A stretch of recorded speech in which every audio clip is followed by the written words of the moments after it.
اور خصوص پردہ نشین میری ماں بہن، جلسہ بالکل اختتام کو پہنچ چکا ہے۔ دعا ہونے جا رہی ہے، دعا ہونے والی ہے۔ دعا ہی اصل کسی بھی قرآن کی کامیابی کا مغز ہوتا ہے، نچوڑ ہوتا ہے۔ اللہ کے نبی حضرت محمد مصطفیٰ صلی اللہ علیہ وسلم نے ارشاد فرمایا کہ الدعاء مخ العبادہ، دعا عبادت کا مغز ہے۔ دعا مومن کی ہتھیار ہے، سلاح المومنین، دعا مومن کی ہتھیار ہے۔ دعا هو العبادہ، دعا عبادت ہے۔ دعا مومنین کی ضرورت ہے۔ دعا ہم مسلمانوں کے لیے سہارا ہے۔ دعا ہی کے ذریعے سے ہم اللہ کی قربت حاصل کرتے ہیں۔ دعا کے ذریعے سے ہم اپنی حاجتوں کو پوری کرواتے ہیں۔ دعاؤں کے ذریعے سے ہماری مرادیں پوری ہوتی ہیں۔ دعاؤں کے ذریعے سے، عبادتوں کے ذریعے سے ہماری دنیا بنتی اور آخرت سنورتی ہے۔ میرے بھائیوں، بزرگوں، دوستوں، عزیزوں، یہ دعا ہے جو انبیاء کرام علیہ السلام نے اس دعا کے سہارے جو ہے اپنی مغفرت کے فیصلے فرمائے اور ان کی مغفرت کا اعلان ہوا۔ یہ دعا یہ دعا ہے جس کے ذریعے سے انبیاء کرام نے جو ہے اللہ سے نیک اور صالح اولاد کی دعا کی، اللہ نے ان کو اولاد عطا فرمائی۔ یہ وہ دعا ہے جس کے ذریعے سے حضرت انبیاء کے دعاؤں کے ذریعے سے اللہ تعالیٰ کے جو حاجتیں مانگی اور حاجتیں دربار الہی میں پیش فرمائی، اللہ تعالیٰ نے اس کو مکمل اور پورا فرمایا۔ ہمارا جو انبیاء کرام دعاؤں کے سہارے سے اپنی زندگی بنا سکتے ہیں اور آخرت بنا سکتے ہیں، تو ہم تو سراپا محتاج ہیں، ہم تو بالکل سراپا محتاج ہیں۔ تو آئیے، دعا کی گھڑی ہے، لیکن دعا سے پہلے ناظم جلسہ حضرت نے بہت ہی محبت کے ساتھ اور یہ پرامید لہجے میں یہ درخواست کی ہے کہ تھوڑی سی ناصحانہ کلمات سے بھی ہم سب کو محظوظ فرمائیں۔ میرے پیارے، نصیحتیں بہت ہوتی ہیں، ہوتی رہیں گی انشاءاللہ جب تک ہماری زندگی ہے، ہماری سانس میں سانس ہے۔ اس سے ہم پیچھے نہیں ہیں۔ اصل یہ ہے کہ نصیحتوں کا سننا نہیں ہے، نصیحتوں پر عمل کرنا کمال کی بات ہے، اسی سے کامیابی ہماری ہوتی ہے، ہم کامیاب ہوتے ہیں۔ ہم شروع سے، جب سے پروگرام شروع ہوا ہے تب سے کلام اللہ کی تلاوتیں، آپ صلی اللہ علیہ وسلم کی خدمت اقدس میں نعت کلام کے اشعار، اور آخر میں جناب شرف صاحب نے جو اشعار کے چند اشعار پیش کیے ہیں، انہوں نے ہم سب کے دل کو جیت لیا ہے اور جھنجھوڑ دیا، ہمارے دلوں کو جیت بھی لیا اور جھنجھوڑ بھی دیا۔ دیکھا، میں نے دیکھا اپنی آنکھوں سے، اور آپ نے بھی دیکھا، اور یہ مجمع اور یہ جلسہ گاہ جو ہے اب سے لے کر قیامت تک گواہ رہے گا کہ جس مدرسے کے تعاون کے لیے جس طرح سے لوگوں نے جذبہ نہیں دکھایا، اس سے زیادہ جو ہے شاعر اسلام کے لیے اپنے جذبات کا مظاہرہ کیا، کہ شاید کوئی ایسا نہ ہوا ہو، نہ رہا ہو کہ جس نے اپنے جیب میں دائیں ہاتھ نہ ڈالا ہو اور دائیں ہاتھ سے شاعر اسلام کا استقبال نہ کیا ہو۔ بہرحال یہ بڑی سعادت کی بات ہے کہ آپ حضرات نے مدرسہ کا بھی تعاون فرمایا اور شاعر اسلام کا بھی ان کے حوصلہ کو بلند فرمایا۔ جب ان کے حوصلے بلند ہوتے ہیں تو انسان تو یہ جو ہے ہمارے بھی حوصلے اس کے ذریعے سے بلند ہوتے ہیں۔ ہم کو بھی نبی سے عشق ہوتا ہے اور نبی سے محبت ہوتی ہے، اور نبی سے محبت ایمان کی دلیل ہے، نبی سے محبت امتی کی دلیل ہے۔ ایک صحیح امتی کی پہچان یہ ہے کہ جس طرح سے اپنے اللہ سے محبت کرے بندے ہونے کے ناطے، اسی طریقے سے ایک امتی ہونے کے ناطے اپنے پیارے نبی حضرت محمد مصطفیٰ صلی اللہ علیہ وسلم سے بھی محبت کرے۔ جس طرح سے قرآن پڑھنے والے حافظ قرآن سے محبت اس لیے ہوتی ہے کہ وہ قرآن پڑھ رہا ہے، یہ قرآن اللہ کا کلام ہے، اللہ کی کتاب ہے، اللہ کی بات ہے، اللہ کی بات ہے، اس لیے وہ ہمارے لیے ہمیں نزدیک قابل احترام ہے، قابل احترام ہے۔ ٹھیک اسی طریقے سے شاعر اسلام جب اشعار سناتے ہیں اور نبی کے اشعار کی باتیں سناتے ہیں، مکہ مدینہ کا سیر ہمیں کراتے ہیں، تو ہماری ذمہ داری بنتی ہے کہ ہم اس سے محبت کریں، محبت کی نگاہ سے اس کو دیکھیں اور محبت کے انداز سے اس کو دل کے اندر اتاریں۔ قُلْ إِن كُنتُمْ تُحِبُّونَ اللَّهَ فَاتَّبِعُونِي يُحْبِبْكُمُ اللَّهُ وَيَغْفِرْ لَكُمْ ذُنُوبَكُمْ وَاللَّهُ غَفُورٌ رَحِيمٌ۔ میرے پیارے بزرگوں، دوستوں، عزیزوں، وقت بہت زیادہ ہو چکا ہے، وقت کی گنجائش نہیں ہے کہ اب زیادہ باتیں کی جائیں، لیکن میں چند ضروری باتیں کہہ کر جو میں یہاں پر جلسے گاہ میں آنے سے پہلے سوچتا ہوا آیا کہ क्या कहा जाए, कौन सा पैगाम दिया जाए। तो मेरे दिल में एक बात आई, जो अब तक वो दिल में बात बैठी हुई है, दिमाग में बैठी हुई है, और जब तक वो दिमाग की बैठी हुई बात आप तक बतौर अमानत न पहुंचा दी जाए, मुझे कल्बी सुकून नहीं मिलेगा। वो बात यह है, आप जानते हैं इस मदरसे का नाम हजरत मौलाना फारूक साहब ने असहाबे सुफ़ा रखा है, असहाबे सुफ़ा रखा है। अकाबिरे दारुल उलूम ने क्या रखा नाम? दारुल उलूम देवबंद रखा, इल्म का गहवारा, इल्म का गहवारा। और मौलाना फारूक साहब ने आज अगर हिंदुस्तान के अंदर दारुल उलूम नहीं बल्कि जामे रहिया बेहतियान नहीं होता तो दारुल उलूम का भी क़याम अमल में नहीं आता, जामिया बदारुल सहारनपुर का भी क़याम अमल में नहीं आता, दारुल नज़ीरुल उलमा लखनऊ का भी क़याम अमल में नहीं आता, और रफ्ता रफ्ता हिंदुस्तान के कोने कोने जितने इदारे हैं उसका भी क़याम अमल में नहीं आता। ये मरहुइये जैन है जामे रहिया बेहतियान। लोग कहा करते हैं कि दारुल देवबंद जो है पहला मदरसा है, नहीं, पहला मदरसा नहीं है, बड़ा मदरसा है। दारुल देवबंद बड़ा मदरसा है, हिंदुस्तान का नहीं बल्कि एशिया का सबसे कदीम इदारा है, बड़ा इदारा है, हर एतबार से बड़ा है। वो हम सब के लिए काबिल एहतराम है, हम सब के लिए काबिल एहतराम है। जब नारे लगते हैं तो उलमाए देवबंद का नारा लिए बगैर नारा पूरा नहीं होता है। जब तकबीर की सदा बुलंद होती है उसी में जो है दारुल देवबंद की सदाएं बुलंद की जाती है। ये इसलिए बुलंद की जाती है कि दारुल उलूम का फैज़ हमारे हमारे सामने है, और उनका फैज़ हिंदुस्तानी है, दुनिया के कोने कोने में जारी और सारी है। दुनिया का किसी कोने में किसी खत्ते में चले जाए तो ऐसा नहीं हो सकता कि दारुल उलूम का सुख याफ्ता और फैज़ याफ्ता वहाँ मौजूद न हो। तो इसी तरह से जो है, इसी वजह से हम दारुल उलूम का की हक़ानियत का, उसकी सदाकत का हम नारा बुलंद करते हैं, उसकी और उससे अपनी जो है अपनी मोहब्बत का सबूत पेश करते हैं। लेकिन मेरे दोस्तों, तारीख के आईने में जब जाएंगे, तारीख के औरात को जब पलटेंगे तो पता चलेगा कि दारुल उलूम यकीनन बड़ा इदारा है। दारुल उलूम हमारे लिए सब कुछ है, दारुल उलूम तो है, लेकिन क़याम के एतबार से जो है सबसे पहला इदारा, सबसे पहला मदरसा वो जामे इसी हमारी दिल्ली के अंदर अरवंद हॉस्पिटल के पीछे जामे रहिया मेहदियान है, वो सबसे पहला मदरसा है, वो सबसे पहला मदरसा है। इस तारीख को नहीं भुलाना चाहिए, इस तारीख को नहीं भुलाना चाहिए। फिर उसके बाद जब सिलसिला आगे बढ़ा है तो दारुल उलूम देवबंद का क़याम अमल में आया है। बहरहाल तारीख बड़ी लंबी है, मैं असहाबे सुफ़ा को बयान मुझे करना असल मकसद है। असहाबे सुफ़ा, अगर हम जैसे अभी बयान कर रहे हैं कि दारुल उलूम और जामे रहिया जब ने मुकाबला किया तो जामे रहिया को हमने पहले पाया, जामे रहिया मेहदियान को हमने पहले पाया और दारुल उलूम को दूसरे नंबर पर पाया। ठीक इसी तरीके से जब हमने तारीख का और मुताला किया, तारीख के अंदर और उसत पैदा की, तारीख के अंदर और उसत अता फरमाई, तो हम वहां पहुंचे मक्का और मदीना। कहां पहुंचे? मक्का, अपने नबी सल्लल्लाहु अलैहि वसल्लम के शहर पहुंचे, जहां आपकी रात बासादत हुई, जहां से आपने हिजरत फरमाई, वही मक्का मदीना है, मक्का मदीना है।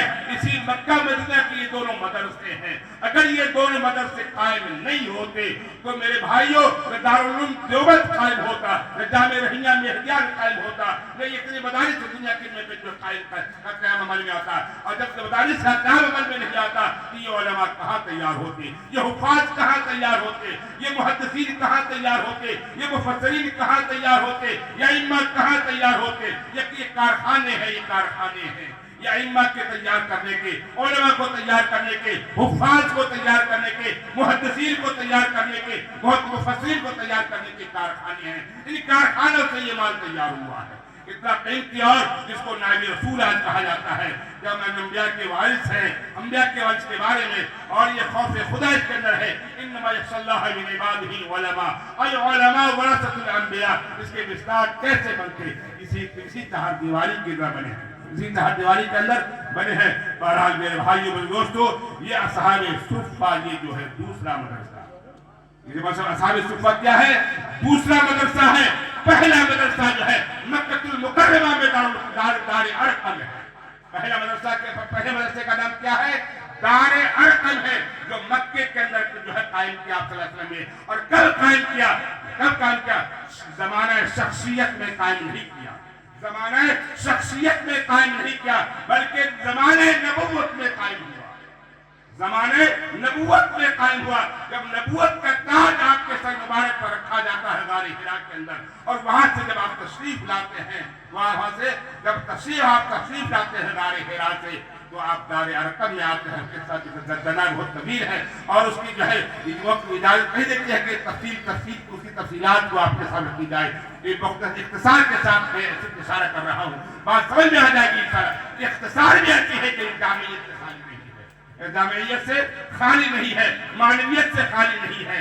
बहरहाल नबूवत के बाद जो है आपने मदरसा कायम किया, मस्जिद तो कायम थी ही। मस्जिद क्या थी? कायम थी ये किसकी शक्ल में?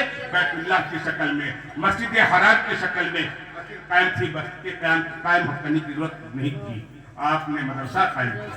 और उस मदरसे का नाम क्या रखा? उस मदरसे का क्या नाम रखा? दारे अरकम। क्या नाम रखा? दारे अरकम। मालूम ही हुआ कि सबसे पहला मदरसा इस रुए जमीन का जो है वो दारे अरकम है। उसके बाद उस नबूवत के बाद तो आपका क़याम चुके मक्के में 13 साल आपने मक्के में वक्त गुजारा है। 13 साल वक्त गुजारने के बाद जब हुक्म इलाही होता है कि प्यारे मोहम्मद सल्लल्लाहु अलैहि वसल्लम आप मक्का छोड़कर मदीना चले जाइए, यानी हिजरत कर जाइए। यानी क्या कीजिए? हिजरत कर जाइए। हिजरत करके जब आपका सफर शुरू होता है और आप जानते हैं जब हिजरत का सफर शुरू होता है तो हिजरत का कहाँ जाने का हुक्म होता है? वो शहर जिस शहर का नाम आपके जाने से पहले यसरब नाम था, उस शहर का नाम, उस शहर का नाम क्या था? यसरब था। लेकिन आपके जाने के बाद वो यसरब जो है मदीने में बदल गया। हालांकि मदीने के इस्तेमाल आते हैं शहर के। यसरब थोड़ा सा सही लफ्ज नहीं था, मैं बताना नहीं चाहता हूँ उसको। उलमाए कराम है, समझते हैं इस बात को। आप हजरात जो कि अवामुन्नास है वो अंदर की बात बतानी जरा मुनासिब नहीं है। बहरहाल आपके जाने के बाद उस शहर का नाम बदला। नाम से क्या बदला और क्या नाम रखा? मदीनतुल मुनव्वरा नाम रखा गया। क्या नाम रखा गया उस शहर का? मदीनतुल मुनव्वरा। मक्कातुल मुकर्रमा, इधर मक्कातुल मुकर्रमा है, उधर मदीनतुल मुनव्वरा है। इधर जो है क्या है? मक्की इधर जलाल है, उधर जमाल है। मक्के में जलाल है, मक्के में मदीने में जलाल है। इसी वजह से मदीने का नाम मदीनतुल मुनव्वरा रखा कि रोशनी वाला शहर। किस वाला शहर? रोशनियों वाला शहर। और चारों तरफ रोशनी ही रोशनी फैलती। और इसी वजह से चारों तरफ से अरे लड़कियां अपने जवान लड़कियां अपने घरों से निकल के इस्तकबाल कर रही थी और जो है खुशियों के तराने पड़ रही थी। अल बद्र अलैना, हमारे दरमियान चौधरी का चांद तुलू हुआ है, हमारे दरमियान चौधरी का चांद तुलू हुआ है। और हर आदमी की ख्वाहिश थी कि हुजूर का क़याम जो है हमारे यहाँ हो, हमारे यहाँ हो। सबकी ख्वाहिश थी। लेकिन अलगर तारीख जानती है, तारीख गवाह है और क़यामत तक के लिए गवाह है। हम सब गवाह है, पूरी तमाम मखलूक़ात इस बात के लिए गवाह है कि जानवर तक ने अल्लाह के हुक्म की इताअत की है। जिस जानवर पर आप बैठे हैं, वो जानवर कौन? उस जानवर का नाम ऊँटनी है, इसका नाम कुस्या है। कुसवा का नाम क्या है? कुसवा, जो मदीने में अरब में जो है सबसे कीमती ऊँट का नाम, सबसे कीमती ऊँट है और सुर्ख रंग की ऊँट है। वो बहरहाल सबकी तरफ से मुतालबा है, ख्वाहिशें आ रही हैं, दरखास्तें आ रही हैं कि आप हमारे यहाँ सबने अपने अपने घर खाली करें। सबने अपने अपने घर खाली कर दिए। लेकिन अल्लाह के तो कुछ और ही मंजूर था, अल्लाह को कुछ और ही मंजूर था। चुनांचे है तो वो अय्यूब अंसारी रज़ियल्लाहु ताला अन्हु के मकान का इंतखाब होता है, इंतखाब भी होता है और ऐलान भी होता है। आसमान पर इंतखाब होता है और जमीन पर ऐलान होता है कि आप जो है हज़रत अबू अय्यूब अंसारी रज़ियल्लाहु ताला अन्हु के मेहमान होंगे। चुनांचे ऊँटनी वही उसी दरवाजे पर जाकर बैठती है, वही जाकर बैठती है और आप वही क़याम फरमाते हैं कि मुख्तसर ये कि बहरहाल वहाँ न मस्जिद थी न मदरसा था, न मदरसा था। सबसे पहले हज़रत अय्यूब अंसारी रज़ियल्लाहु ताला अन्हु के मकान से बिल्कुल मुत्तसिल एक जगह खाली थी, जमीन खाली थी, जो दो छोटे छोटे भाई नन्हे मुन्ने भाई थे आपस में। लेकिन बाप का साया उठ चुका था। जब उठ चुका था तो दोनों यतीम हो चुके थे। दोनों क्या हो चुके थे? यतीम हो चुके थे। उन दोनों यतीम भाइयों को जो है बुलाया गया और एक का नाम सहल था, दूसरे का नाम सोहेल था। ایک کا نام سہل ہے، دوسرے کا نام سہیل ہے، دونوں بھائیوں کو، اور دونوں بھائی یتیم ہیں چونکہ باپ کا سایہ سب اٹھا ہوا ہے، اس لیے جو ہے اور نابالغی کی حالت میں ہے، اور بالغ ہوتے تو مسئلہ ہی بدل جاتا، بالغ ہوتے تو مسئلہ ہی بدل جاتا، لیکن چونکہ نابالغی کی عمر میں ہے تو یتیم ہے، یہ یتیم ہے۔ ایک تو یہ ایک تو یہ ہے کہ آپ خود یتیم یعنی در یتیم، آپ خود یتیم یعنی در یتیم، اور پھر جو یہ دونوں یتیم آپ کے سامنے، دونوں یتیم آپ کے سامنے، کہا کہ بھائی زمین بیچو گے، زمین بیچو گے، ہم خریدنا چاہتے ہیں۔ اور جب اغراض و مقاصد سامنے آئے تو دونوں یتیم بھائیوں نے کہا کہ نہیں، میں زمین بیچنا ہی چاہتا ہوں، قیمتاً آپ کو ہدیہ دینا چاہتا ہوں، ہدیہ دینا چاہتا ہوں۔ آپ صلی اللہ علیہ وسلم نے جو ہے توقف اختیار کی اور خاموشی اختیار کی، اور اس کے بعد آپ نے جو ہے فرمایا کہ نہیں، زمین ہدیہ نہیں بلکہ ہدیہ لینا سنت، ہدیہ لینا ذرا سنت ہے، لیکن اس کے باوجود بھی آپ نے ہدیے کو منع کیا اور قیمت لینے کو کی خواہش ظاہر کی تاکہ زمین کی قیمت طے کی جائے۔ بہرحال زمین کی قیمت طے کی گئی اور زمین خریدی گئی، جو قیمت طے ہوئی وہ قیمت ان دونوں بچوں کے حوالے کی گئی، اور وہ زمین جو ہے حضور کے خدمت کے حوالے ہوئی، اور آپ صلی اللہ علیہ وسلم نے سب سے پہلے وہاں کیا کس چیز کی تعمیر کی؟ مسجد کی تعمیر کی، صرف مسجد۔ اسی مسجد کو دنیا کیا جانتی ہے؟ مسجد نبوی۔ کیا کہتے ہیں ہم؟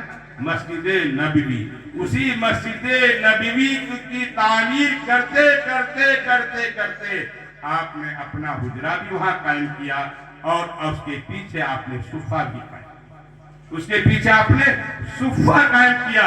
صفہ کے لغوی معنی، کیونکہ صفہ ایک عربی لفظ ہے، اس کے معنی آتے ہیں چبوترا کے۔ کیا کہتے ہیں؟ چبوترا کے۔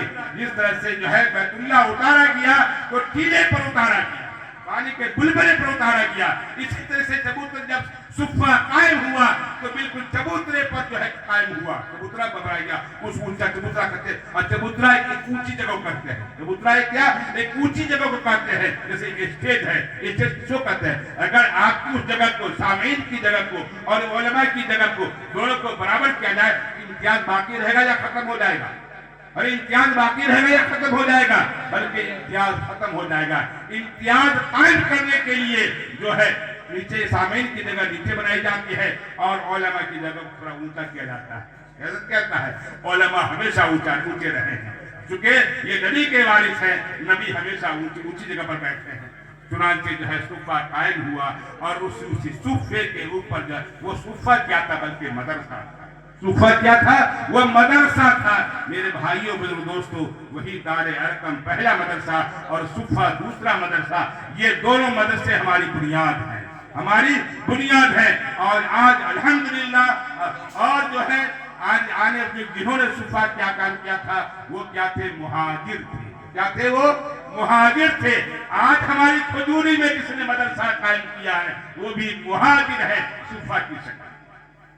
میرے کہنے کا مطلب ہے وہ جو ہے انہوں نے صفہ قائم کیا ہے، وہ بھی مہاجر ہیں، جس طرح سے آپ صلی اللہ علیہ وسلم نے صفہ قائم کیا، مہاجر تھے، اور آپ جو ہے اور مدینے کے رہنے والے انصار تھے۔ الحمدللہ آپ بڑے خوش نصیب ہیں کھجوری والوں، دلی والوں، کہ آپ انصار کی صف پہ ہو، اور مولانا فاروق صاحب مہاجر کی صف پہ ہیں۔ کتنی زبردست مناسبت قائم کی گئی ہے۔ اس اعتبار سے مولانا اکرم صاحب نے جو آپ حضرات سے درخواست کی ہے، اور ان کی درخواست پر آواز پر آپ نے لبیک کی ہے، اور جو تعاون پیش کیا ہے، میں دل کی گہرائیوں سے اس کی دعا کرتا ہوں کہ تمام معاونین کے تعاون اللہ پاک بہت قبول فرمائے۔ لیکن میں دعا سے ایک درخواست کرنا چاہتا ہوں، اگر آپ حضرات کی طرف کی اجازت ہو تو میں وہ درخواست پیش کر دوں، تاکہ وہ دل میں وہ بات نہ رہے کہ میں نے وہ بات نہیں کہہ سکا، کہہ دوں۔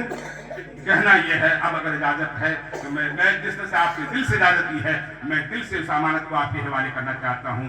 یہ مہاجر مولانا فاروق صاحب اور ان کے ہمراہ، ان کے رفقا جتنے ہیں، اکثر یہ حضرات کرائے کے مکان میں رہتے ہیں، اور خود یہ مدرسہ، یہ مکتب جو ہے صفہ جو ہے کرائے میں چل رہا ہے، اور کرائے کا بوجھ کتنا زبردست ہوتا ہے وہ ہم سب کو معلوم ہے۔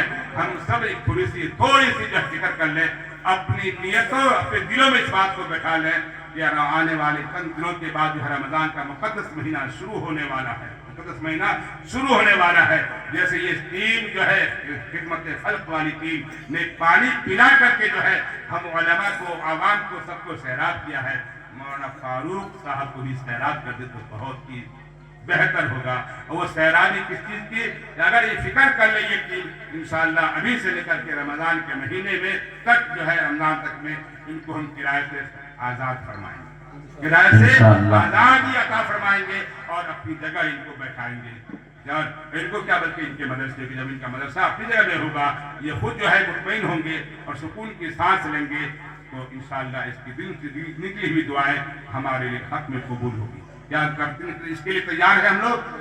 मैं भी वादा करता हूँ मेरी जानिब से जो भी ताउन होगा मैं इसे करूँगा इंशाअल्लाह। और आप हजरात बतौर खास फरमाएं करेंगे इंशाअल्लाह। और जो लोग हमारे जानने वाले यहाँ रहते हैं फजूली में, मैं उनको भी उनकी भी जो है तवज्जो इस नजर डालूंगा कि भाई आप हजरात ज़्यादा से ज़्यादा तवज्जो पर जो है ताउन फरमाएं। अल्लाह ताला अमल की तौफीक अता फरमाए। आमीन। दुआ